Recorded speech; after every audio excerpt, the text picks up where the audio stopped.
blasphemy to the Lord God Almighty, yang mahal na kuya na yan na kanta. Alias lang yun, stick to one po ako. Okay. Kung bakit po siya nag-expose patungkol kay KDR, ano po ang naging dahilan kung bakit ginawa niya yon?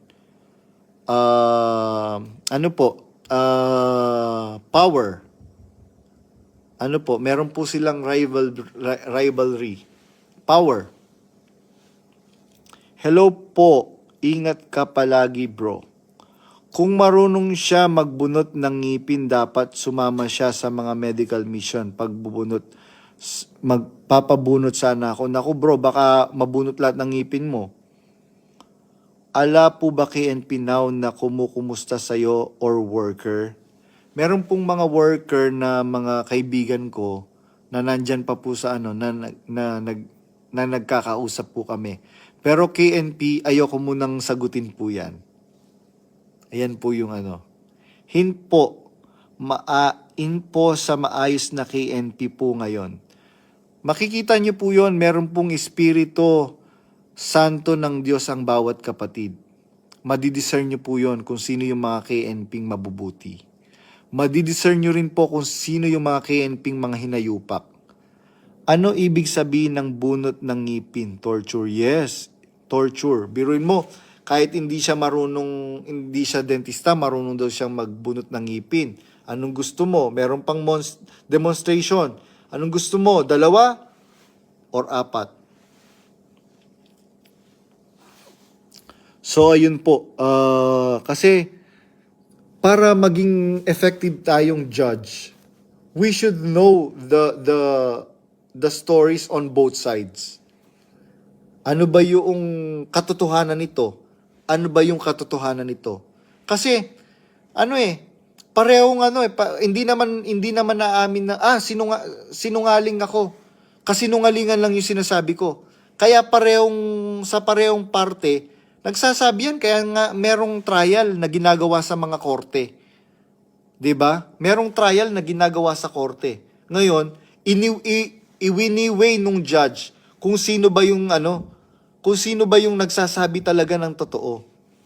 Ngayon, sinasabi ng MCGI na maghuhukom daw po sila sa loob ng 1,000 taon. Paano kayo makakapaghukom ngayon?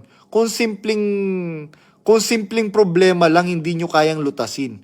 Magtatanong lang ang kapatid na kung totoo ba yung picture na kumakalat sa internet regarding sa issue ng pagbebenta ng alak at saka yung Area 52 na nightclub. Ang gagawin mo, sususpindihin mo kaagad. Paano ka magiging effective judge sa araw ng paghukom?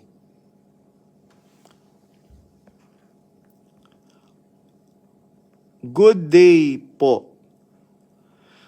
Ano po kaya mapapayo nyo sa mga kapatid na gusto na mag-exit? Saan po kaya sasama o aanib na samahan? O ano po ang dapat na gawin? Salamat po sa Diyos. As I've said sa mga previous sabi po ng kapatid na Eli, mga kapatid, sapat po ang mga aral na nakarecord para sa kaligtasan ng inyong mga kaluluwa.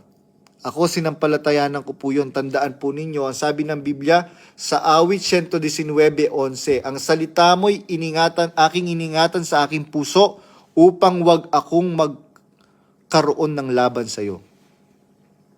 Ingatan po natin yung mga salitang napakinggan at natutunan natin sa pangangaral ni Brad Eli. Yun po ang maglilid sa atin for our salvation. Wala po tayong kailangang samahan ngayon dahil yung samahan o iglesia, yun po yung nakasulat sa Biblia. Kailangan para magkaroon po tayo ng kaugnayan doon, gawin natin kung ano yung nakasulat na ginagawa noong mga unang lingkod ng Diyos sa iglesia na nakasulat sa Biblia. Isa sa mga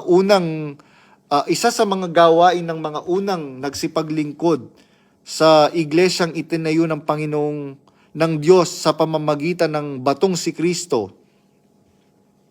Ang sabi po niya sa Mateo 6:1-2, pagka ikaw ay maglilimos, huwag kang tutugtog ng pakaka. Huwag mong gagayahin yung mga Pariseo at Eskriba na mapagpaimbabaw sapagkat katotohanan ng sinasabi